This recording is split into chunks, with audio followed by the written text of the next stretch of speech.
Oh mate, I've got everything happening here. Hi, it's Guesty here, welcome to Fishing the Edge. Just doing something that's certainly not new. Bream fishing's been around for a long time and we've got competitions all over the country. I'm down here with Greg Reid from BAsin Sports Fishing, and we're just chasing a few on some Smith camions, and I've just caught a little fella here. We've been having a bit of fun getting a few little fish and a few bites, and got him out of there. This bloke's just poleaxed me in amongst some Posidonia weed or strapweed and some cockle beds. And there we go, there's a nice start. Nice little bream. But really good fun, quite easy, good place to get the kids started in bream fishing too, because it's just that slow roll and twitch of that lure, and that little camion's done a good job. So let's see if we can't get a few bigger ones, eh? Come and see me when you're about twice as big. Hey, there he goes, great stuff. Oh yes. Got him on there, Grego. I think it's probably a flathead, mate, doesn't feel like a bream. Oh yeah, little flatty, mate. He's climbed on that camion. Got the net there, buddy. Just goes to show you the versatility of these little lures. And when you're prospecting these areas, it depends on what part of the world you're in. Everything eats them. And there's a beautiful little flathead. He's climbed on there. Nice bit of bycatch. Obviously we're targeting bream at the moment, but we're certainly not going to say no.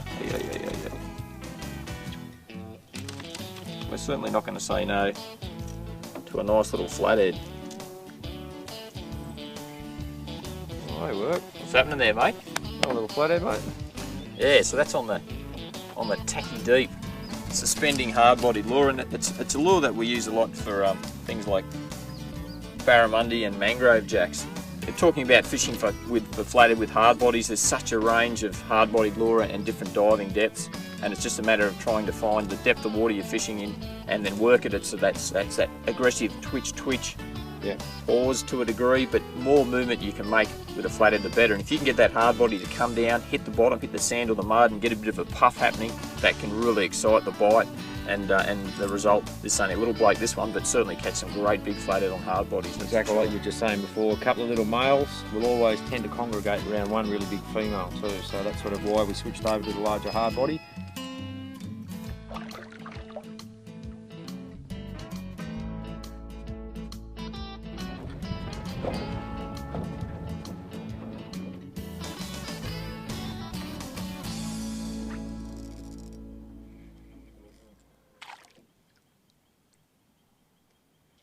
I don't know if you can see that through the camera lens there, but there's a really nice weed edge. So we've got probably a foot or so of water over the weed, then it drops off to a little sandy edge. And once again, can't talk about enough structure, and that's the place where you want to be fishing, just popping your lure up on that little weed edge and then getting it to swim down over that edge into the sand. And hopefully that's where you're going to find yourself a nice bream. So talking about that weed edge, and there's a nice little sand patch behind me there. If we just turn the camera around there now, you can see there's a snag there. So we've got everything happening there. We've got a tree with some growth on it, it's been in the water a while, a weed patch, and then a bit of sand out from it. And just twitch this lure down and bang, this beautiful bream. I can see the colour of him there now. He's just climbed straight on that lure. We're having some fun anyway, Grego. Always, mate, always. Tight lines and good times. Yeah, he's a nice little fish, that there fella. We go. There we go. Now, let's let this fella go and just have a quick look at the tackle. There you go, mate. He's off. So, when we talk about tackle, I'm using using a 2 to 4 kilo rod there at the moment.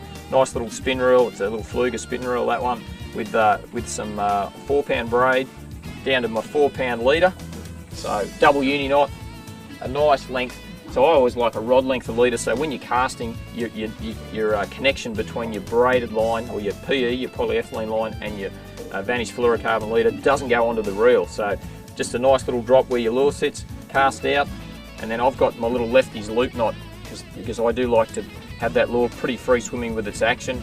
I see the other thing you can do is pull that ring off there too, so you could take that ring off so that you're tying directly to that loop there.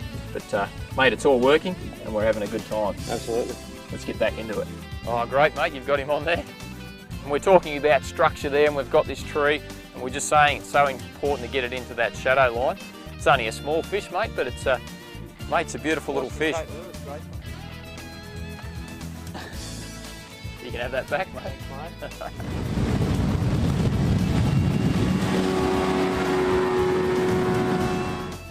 If we have a look here, we're in about 6 feet of water, and where the cursor is there now, that's the top of the cockleweed. So you can see all these little hills and hollows in between. That's where the bream is going to be sitting. We've got our little hard body lure here, our camion. He's going to dive down to about the top of the weed, and that's what we want him to do. So he's swimming along, if you can imagine, down along there, and he's touching the tops of the weed, and that's going to draw one of these bream out that's hanging around these columns of cockleweed and come in and eat your lure. Oh mate, that's a nice fish. Nice little bream, Guesty. Yeah, that's a good fish, mate. And he just climbed on that little hard body lure there.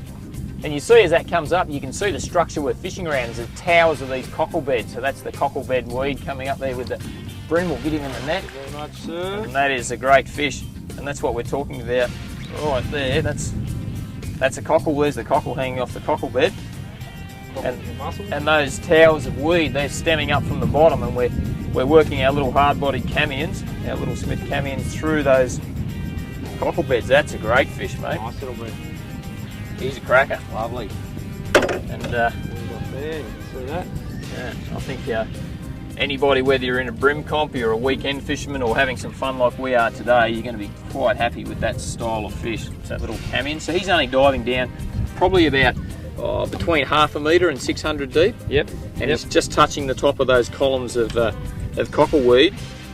And then as he goes through, he brushes past, and these fellas are sitting in the shadows, certainly of those cockle beds, and they're looking for a feed. And that's a very nice, healthy bream, probably about 700 grams, I guess, somewhere around about there, Yeah, 750 grams. 32 centimetres.